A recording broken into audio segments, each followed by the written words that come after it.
Toradora est un super animé pour apprendre le japonais. Les dialogues sont très proches du vrai japonais. En fait, c'est un japonais très naturel qui est très différent de celui qu'on a dans les manuels, donc ça va être bon de l'analyser pour apprendre le japonais tel qu'il est parlé au Japon. On commence avec le titre, alors très rapidement parce qu'on va y revenir. Tout simplement, ici, on a Tora qui veut dire le tigre et on a Ryu qui veut dire le dragon.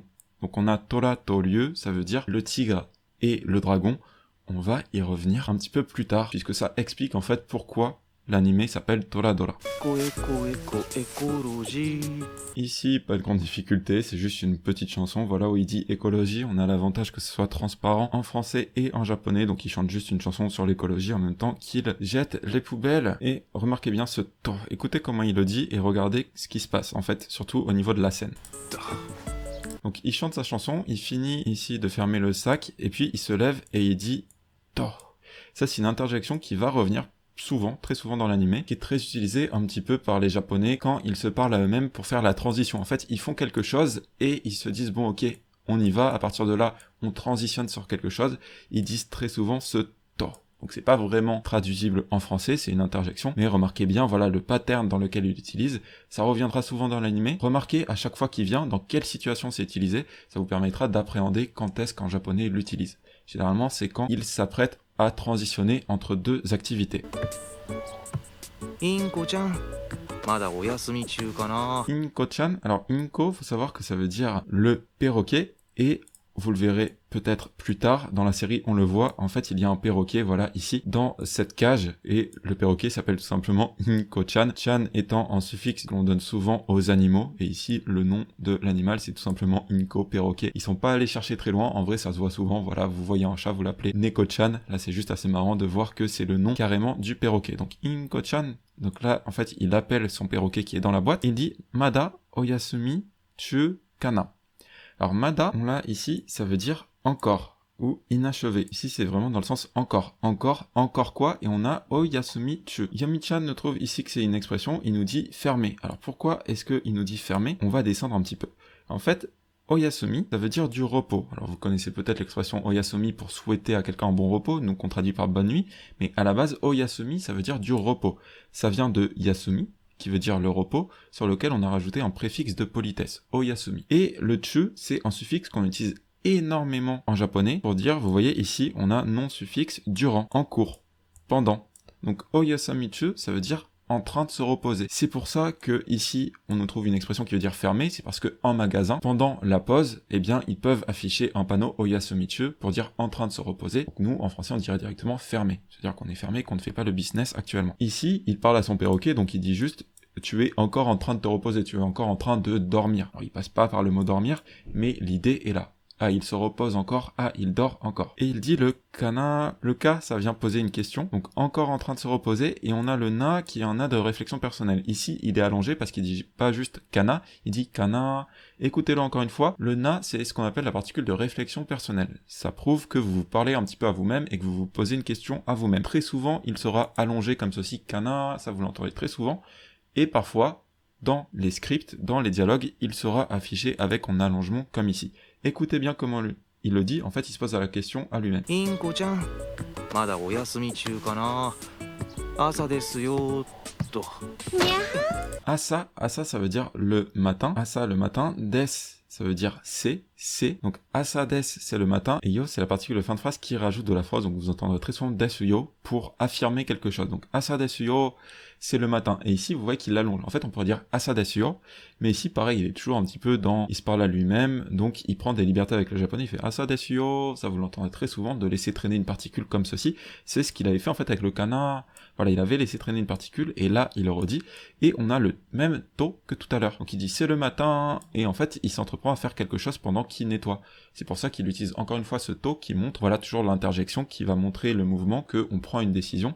C'est vraiment utilisé quand on se parle à soi-même, il n'y a pas vraiment de sens, on ne le traduit pas réellement en français, c'est typiquement japonais. Asa desu yo to, c'est le matin, et nous on pourrait presque dire bon, si on devait vraiment forcer quelque chose ici.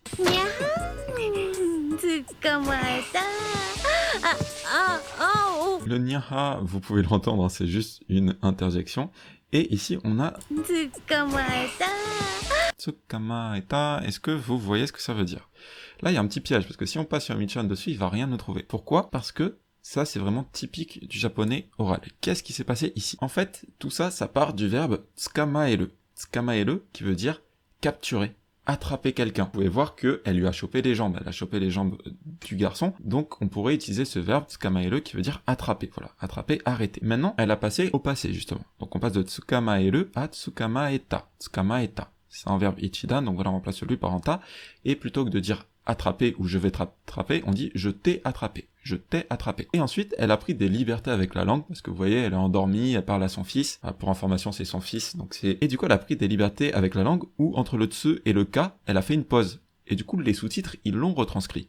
Mais ça, faut savoir que c'est pas un mot japonais correct, techniquement, si vous écrivez un texte. C'est parce que c'est des sous-titres qui retranscrivent le sens qui est à l'oral. C'est comme si nous, en français, on retranscrirait un « c'est pas » avec un J apostrophe c'est pas vraiment quelque chose que l'on voit normalement à l'écrit, mais c'est retranscrit quand on parle de dialogue, ou ça peut être utilisé éventuellement dans les mangas, voilà, pas du japonais formel, bien carré, etc., mais vous l'entendrez très souvent dans la vraie vie. Et pareil, elle allonge le A, alors ça, vous verrez souvent, comme ça, ce petit title à la fin pour montrer l'allongement comme ça un petit peu oral. Tsukamaeta. Donc voilà, en fait, elle dit « je t'ai attrapé ». Alors ça, les amis, je sais que ça peut perturber en début d'apprentissage, parce que si vous ne connaissez pas de base le verbe tsukamaeru, vous pouvez pas vraiment le deviner. Comment faire? Vous pouvez éventuellement faire des recherches sur Google, il y a moyen que vous tombiez sur une explication à ce niveau-là. Maintenant, il y a deux choses que je vous invite à faire, c'est que si vous êtes encore relativement débutant et qu'il y a quelque chose que vous ne comprenez pas du tout, j'ai envie de passer à la ligne suivante. C'est normal en début d'apprentissage de ne pas réussir à tout comprendre, notamment ce genre de phrases qui sont pas finalement compliquées au niveau de la construction, mais qui sont orales et qu'on peut pas comprendre avant d'avoir beaucoup d'exposition. Je vous rassure, à force de faire de l'immersion, en fait, votre cerveau, il va faire des connexions, et quand vous connaîtrez Tsukamaeru et que vous aurez écouté pas mal de japonais naturel, vous comprendrez assez instinctivement.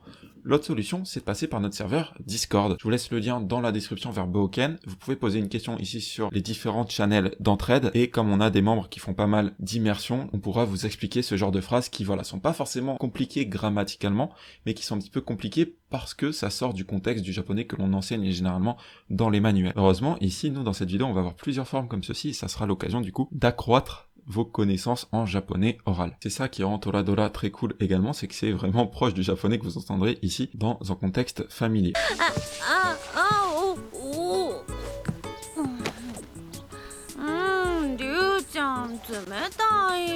Alors ici le c'est juste une interjection, voilà, on vous dire la même chose en français, et on a lieu-chan. Qu'est-ce que ça veut dire lieu-chan? Lieu, si on ouvre Yami-chan, on nous dit que c'est un dragon. Et si on descend également, on nous dit que ça peut être un nom qui veut dire lieu. En fait, voilà, il y a quelque chose à savoir. Alors on peut deviner qu'ici elle parle d'un nom, pourquoi? Parce qu'on a un chan derrière. Chan, c'est un suffixe, on l'a vu tout à l'heure avec inko-chan, c'est un suffixe qu'on appelle un suffixe d'affection. Vous connaissez peut-être le san pour dire monsieur, chan c'est un suffixe pour des personnes familières. Donc ici, on peut se douter que lieu, c'est en fait le nom de son fils. Et c'est pour ça qu'elle met en chan, voilà, c'est très fréquent qu'une mère appelle son enfant avec un chan, ça donne un petit côté affectif. En fait, il faut savoir que ce personnage s'appelle Ryuji. Ryuji, le kanji à droite, c'est le kanji de l'enfant, vous n'avez pas forcément à l'apprendre, celui qui va nous intéresser ici, c'est le lieu. Vous voyez qu'elle a appelé Lieu-chan. Ça, c'est très fait avec les prénoms en japonais, on va pas utiliser le prénom en entier, on va utiliser une seule partie du prénom. On réduit souvent les prénoms et on colle le suffixe. C'est extrêmement fait. Par exemple, Ryuji, ça devient Lieu-chan. Lieu-chan, et non pas Ryuji-chan. Et lieu, ça veut donc dire le dragon. Ça, on va y revenir, vu que ça explique en partie le titre Toradora. Et elle dit Tsumetai. Tsumetai, si on l'ouvre, ça veut dire froid. Et on voit, voilà, cœur froid. Tsumetai. Donc Tsumetai, ça veut dire littéralement si vous touchez quelque chose de froid, mais ça peut être également le comportement de quelqu'un. Donc là, elle dit tu es froid. Tu es froid. Par rapport à la réaction qu'elle a, vous voyez qu'elle, elle est hyper tactile, elle vient direct l'attraper, voilà, Lieu-chan, etc. Donc je suis hyper chaleureuse, et du coup elle dit Tsumetai en mode tu es froid.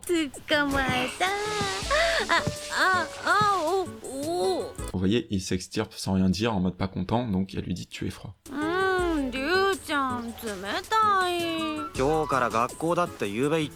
D'ailleurs, dans cette ligne de sous-titres, on voit, voilà, Ryuji, donc on voit le nom qui est affiché, et il dit Kyo Kara. Kyo, je rappelle, c'est aujourd'hui, et Kara, c'est la particule qui veut dire depuis, à partir. Du coup, Kyo Kara, ça veut dire à partir d'aujourd'hui. À partir d'aujourd'hui, qu'est-ce qui se passe? On a Gakko. Gakko, c'est l'école. Et il dit Da. Gakko da, c'est l'école. Ça peut faire un petit peu bizarre de dire c'est l'école, faut savoir qu'en japonais, c'est très utilisé de dire c'est quelque chose pour dire il y a quelque chose. Un exemple, une manière naturelle de dire je travaille en japonais, c'est de dire Kyo wa shigoto da. Aujourd'hui, c'est travail. Et du coup, une manière naturelle de dire j'ai école aujourd'hui, ça serait comme ici, gakko da. Donc littéralement, il dit c'est école, mais nous on le traduirait par j'ai école.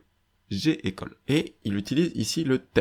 Te, c'est la particule de citation à l'oral. C'est l'équivalent de to pour ceux qui ont suivi des cours de japonais un petit peu plus classiques. Voilà, to, la particule de citation à l'oral sera très souvent remplacée par te. Le rôle est ici le même, c'est-à-dire qu'il va citer. Donc, kyo kara gakko da, et il le cite, et on va voir qu'il y a un verbe justement derrière qui va prendre cette citation.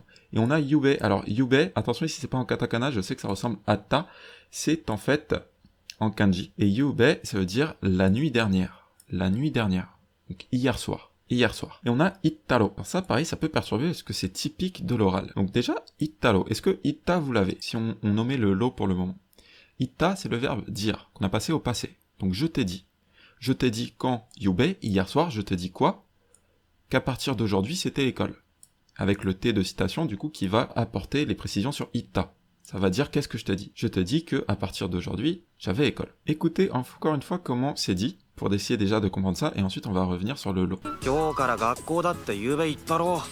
En fait, le ittaro, c'est quelque chose que vous verrez très souvent dans les animés, et que vous entendrez en fait très souvent dans du japonais parlé familier, entre potes, entre familles, ce genre de choses. Qu'est-ce qu'on a? On a itta qui est au passé, et on a lo. En fait, il faut savoir que c'est une contraction. C'est la contraction de itta plus daro. Daro. Daro qui est souvent contracté lui-même en daro, donc sans le O final à l'oral, qui veut dire pas vrai. Pas vrai. Voilà, c'est une forme de da, c'est ce qu'on appelle le volitif, qui peut soit montrer que l'on se pose une question lorsque on se parle à soi-même, soit quand on parle à quelqu'un, ça veut dire pas vrai, n'est-ce pas? Voilà, ici, tu n'es pas d'accord, il me semblait que tu avais dit, nous, ici, on le traduirait par n'est-ce pas, n'est-ce pas? Et du coup, ce itta daro, vous vous rendez compte que c'est un petit peu long à dire, itta daro, itta daro. Et du coup, c'est très souvent contracté en ittaro, ittaro. Et ça, c'est vrai avec tous les verbes au passé. Voilà, la forme passé ta plus daro sera très souvent contractée en taro. À partir d'aujourd'hui, j'ai école. Je te l'ai dit hier soir, non? Je te l'ai dit hier soir, pas vrai?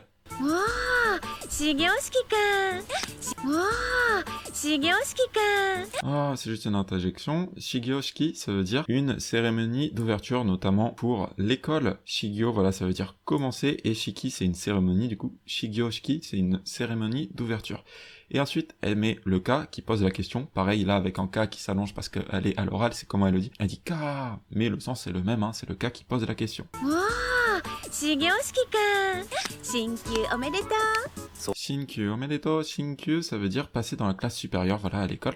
Et omedeto, ça veut dire félicitations. Donc félicitations pour passer en classe supérieure. Pour commencer une nouvelle année. Et elle applaudit avec ses pieds. Shinkyu omedeto. Sole,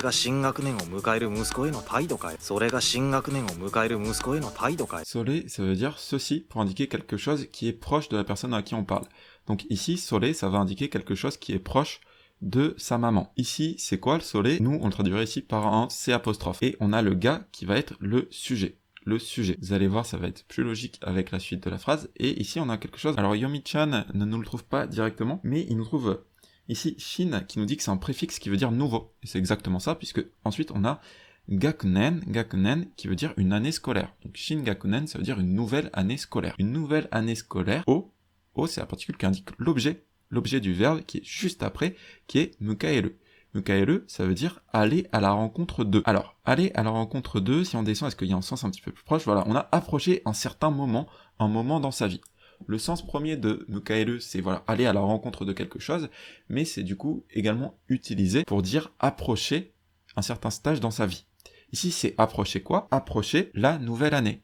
Approcher la nouvelle année. Donc nous, comment est-ce qu'on pourrait dire ça en français? On pourrait peut-être dire quelqu'un qui va commencer une nouvelle année scolaire. Voilà, on dirait qui va commencer une nouvelle année scolaire. En japonais, on dit voilà, qui se dirige vers une nouvelle année scolaire. Et on a musoko qui veut dire le fils. Le fils. Alors, qu'est-ce qui se passe dans cette phrase? Très intéressante. Je vais peut-être essayer de vous zoomer dessus pour que vous la voyez mieux, parce qu'il faut suivre. En fait, regardez, ici on a musoko qui est donc un nom, et avant on a un verbe à la forme neutre. On a mukaeru. Mukaeru.